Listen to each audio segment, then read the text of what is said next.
When I was 17, I lived in a quiet town on the South Island of New Zealand. The kind of town where the sky stretches wide over emerald hills, and the air is fresh with the scent of pine trees and salty sea breeze. But beneath the tranquility of that idyllic setting, there was a darkness, one that lurked in the tales whispered around campfires and between drinks at the local pub. Everyone knew the stories. Everyone had heard the legend. But Gawatu Hospital, it stood above the rest, cloaked in mystery and fear. The place had a reputation.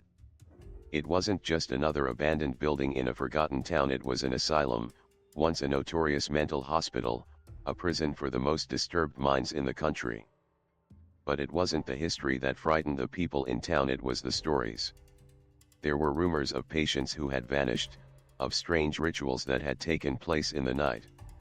Some said the doctors weren't doctors at all, that they performed gruesome experiments on the patients, trying to push the boundaries of the human mind. And then there was the fire Gawatu had burned down once, but that didn't kill the darkness within. It only made it stronger. I wasn't one to believe in ghosts or hauntings. At least, that's what I told myself. The place had stood abandoned for years, left to rot. But something about it, the crumbling stone, the broken windows, the way the hospital seemed to swallow the sunlight, felt wrong. Still, that only made it more irresistible. My friends and I had always been the adventurous types, always seeking the thrill that came with defying the boundaries of our small, quiet town. We wanted something more. Gawatu offered that. So we planned an expedition into the heart of the dark, forgotten place, to see what it was really like. That evening, the sky was a bruised purple, the sun a dying ember on the horizon. We met by the old bridge that led out of town, our bikes waiting for us, sleek, quick, the only things that could carry us fast enough to escape whatever we would find.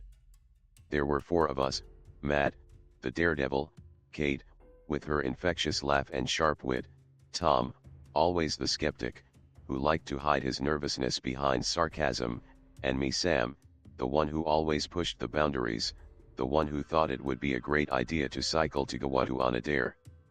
We cycled into the evening air, the wind cool against our skin. The path grew rougher as we left the town behind, and soon the shadows deepened, swallowing the road. I didn't know if it was the quiet or the darkness that made the hairs on my neck stand up. The hospital wasn't far now, just on the other side of the hill. And then, we saw it. It loomed above the trees like a broken skeleton, a mass of decaying stone, wrapped in overgrown ivy, the windows like hollow eyes, staring down at us. Gawatu Hospital. The closer we got, the heavier the air felt, thick with an unnatural stillness. It was like the world had held its breath and was waiting for us to enter. We stopped at the edge of the overgrown yard, the tall grass bending slightly as if whispering our arrival. "Are you sure about this?" Kate asked, her voice shaky, the bravado she'd shown earlier fading. Matt chuckled. "Of course, we're sure. We came all this way. What's the worst that could happen?" I could tell, though, that something was off. Tom's face was pale as he glanced up at the looming hospital. His eyes flicked nervously from side to side, and he kept glancing over his shoulder. "This place is giving me the creeps," he muttered. "Something about it just doesn't sit right." But none of us backed down. We made our way through the tall grass, the crunch of the dry earth beneath our feet suddenly loud in the silence. As we neared the entrance, I felt a strange sense of unease, like we were walking into the belly of a beast.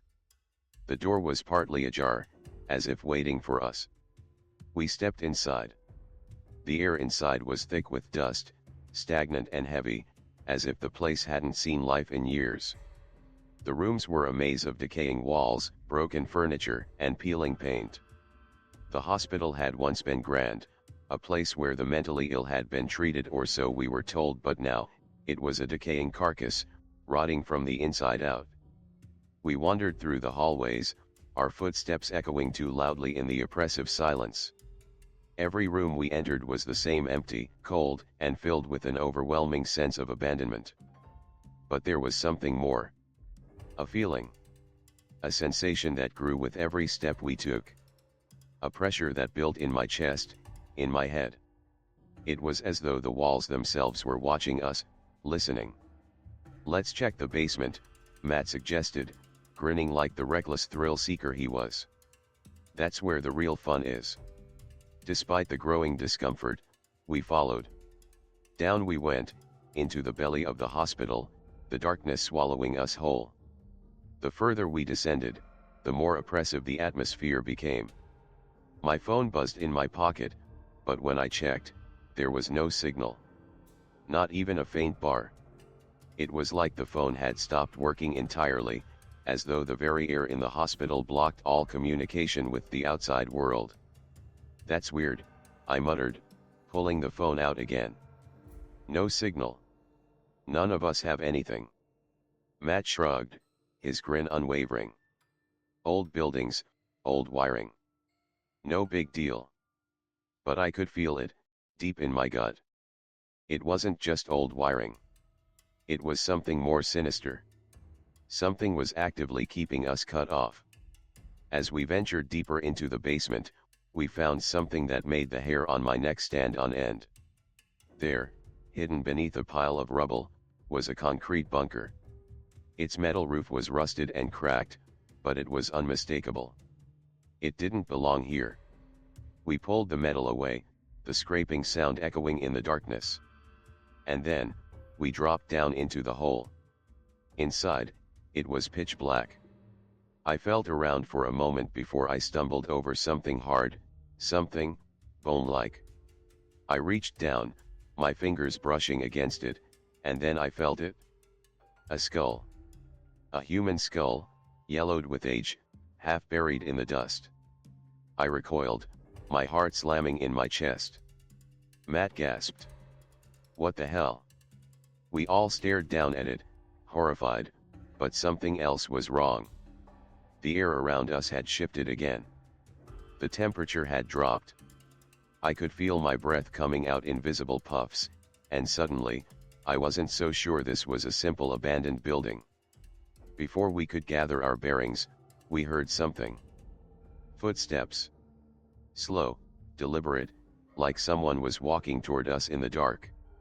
We froze.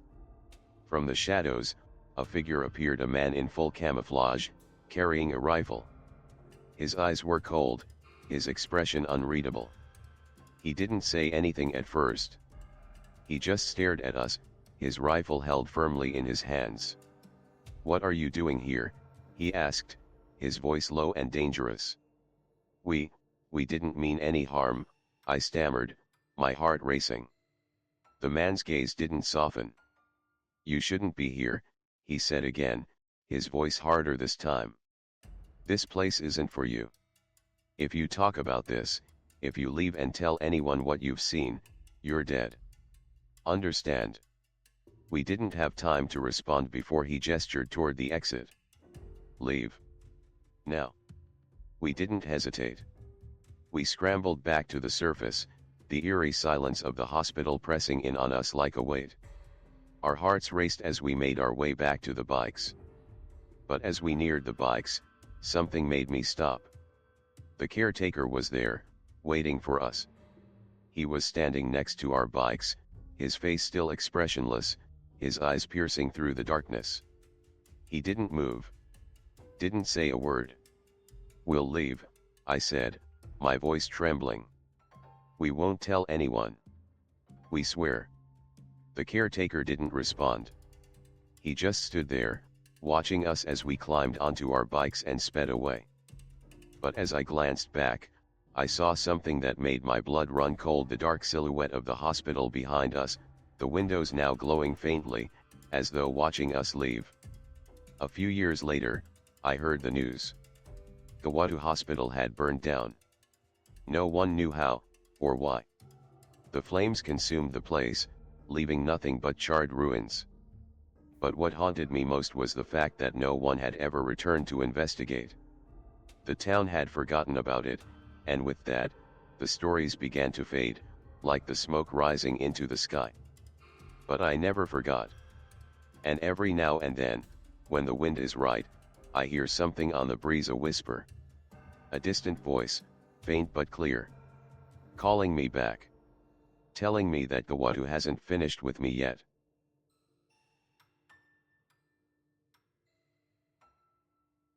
It was a Thursday evening when I found myself staring at my phone, aimlessly scrolling through dating app profiles. I had been on every app there was: Tinder, Bumble, Hinge, you name it. For a while, it was fun. It felt like an easy way to meet new people, and for a brief moment, I convinced myself it was exciting. But lately, it felt like a chore. The conversations were shallow, the profiles often fake, and it was all starting to blend together. I was bored. I flicked through a few profiles half-heartedly, swiping left, right, right. Nothing interesting. Just the usual assortment of guys with predictable taglines like "looking for my lobster" or "adventure awaits." Ugh. But then, one ad caught my eye. It was simple. Nothing flashy or over the top, just a black background with white text, "looking for a real connection. Tired of the games? Message me." It didn't scream for attention like the other ads. It wasn't flashy.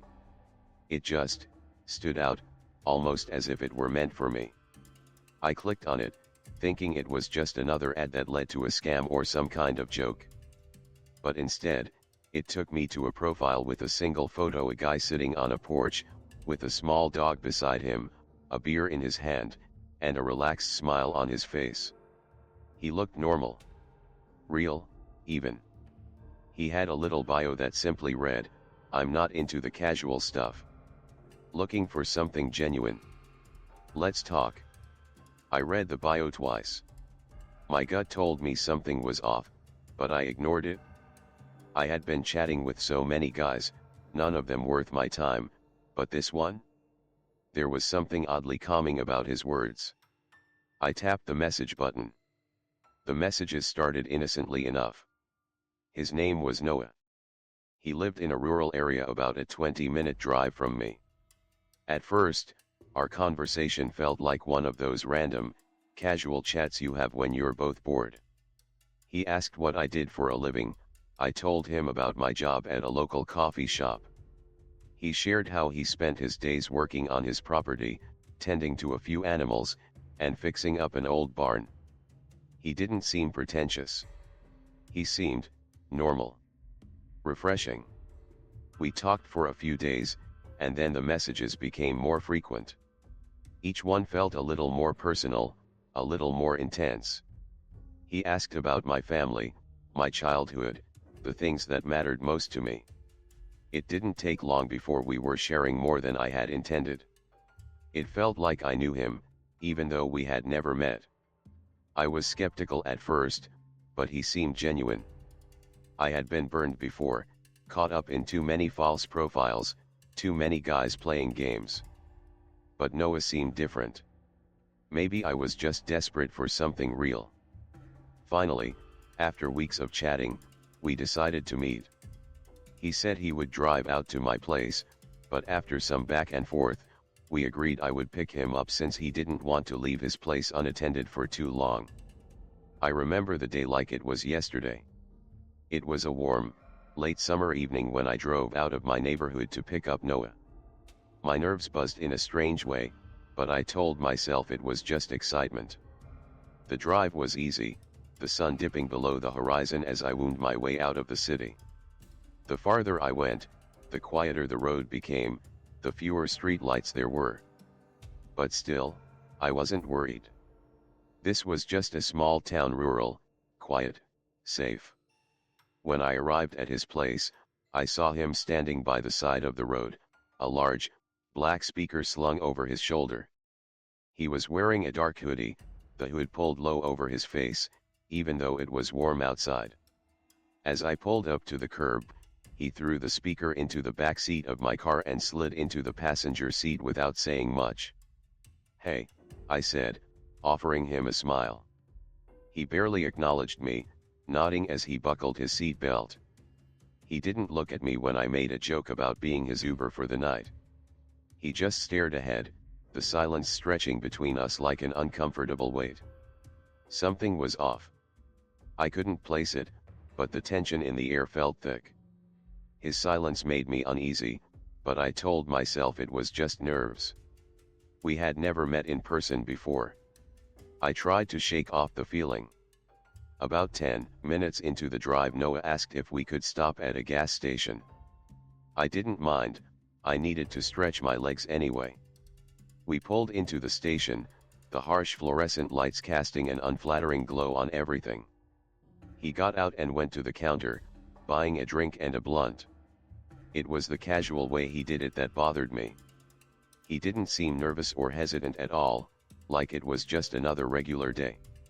He came back to the car, rolled down the window, and lit the blunt, taking a deep drag. He offered it to me, but I declined, pretending I was still focused on driving. Then, as he exhaled the smoke, he casually mentioned, "The power's out at my place. I'm off the grid, you know." I raised an eyebrow. "Off the grid?" "Yeah," he said, his eyes scanning the dark road outside. "It's easier this way. No bills. No connection. Just me and the land." It sounded like something out of a bad country song, but I didn't want to be rude. Still, something about the way he said it struck me as odd. And then came the bombshell. He leaned back in his seat, staring out the window. "I sell crack to afford nights like this." I nearly choked on my breath. I didn't know how to respond. This wasn't the kind of conversation I had signed up for. My stomach twisted in knots. I tried to laugh it off. "Well, I hope you've got something more fun planned than just a smoke." He didn't answer. His face was unreadable. The car ride continued in silence, save for the occasional hum of the engine. As we drove deeper into the rural area, I couldn't shake the feeling that something was terribly wrong. The road got narrower, and the trees grew thicker, blocking out any light from the stars above. Noah, who had been quiet the entire ride, finally spoke. "It's off the grid," he said again, as if it were supposed to make sense. "Where I live, it's just me. No one around for miles." My pulse quickened. I glanced over at him. "How far is it?" "Not far," he replied, almost too quickly. "Just another 10 minutes." The darkness around us felt suffocating, and the air in the car grew heavier. The faint smell of weed mixed with the stale air. I could hear the tires crunching over the dirt road, the sound loud in the quiet night. Something didn't feel right. A voice in my head screamed at me to turn around, to go back, but I couldn't. I was already too far gone. When we finally reached what Noah called his place, I couldn't believe my eyes. The road ended in front of an old, abandoned building, barely visible in the dim moonlight. The windows were boarded up, and the structure looked as if it had been sitting there for years, forgotten and decaying. I couldn't breathe. I felt trapped. I quickly glanced at Noah, whose eyes seemed fixed on the building, his face a mask of indifference. He turned to me and casually suggested, "Why don't you come inside? We can mess around for a bit. It'll be fun." The hairs on the back of my neck stood up. My instincts screamed at me to run, to get out of there. I fumbled for an excuse. I can't. My friend's waiting for me. I need to go." Noah's expression didn't change. He didn't say much after that. But something in his eyes told me he wasn't going to let me go so easily. I didn't wait. I threw the car into reverse and slammed my foot on the gas. My heart pounded in my chest as I sped away from that cursed place, the headlights of my car slicing through the darkness. The next morning, I was shaken to my core. I couldn't stop thinking about the house, the abandoned building he had called home. I did a quick search online, and when I entered the address he had given me, the result made my blood run cold. It led to a spot in the middle of nowhere. An abandoned property. I never heard from Noah again. He never contacted me. And yet, every night, when I close my eyes, I wonder, what would have happened if I hadn't made that excuse? What would I have found if I had gone inside? I'll never know.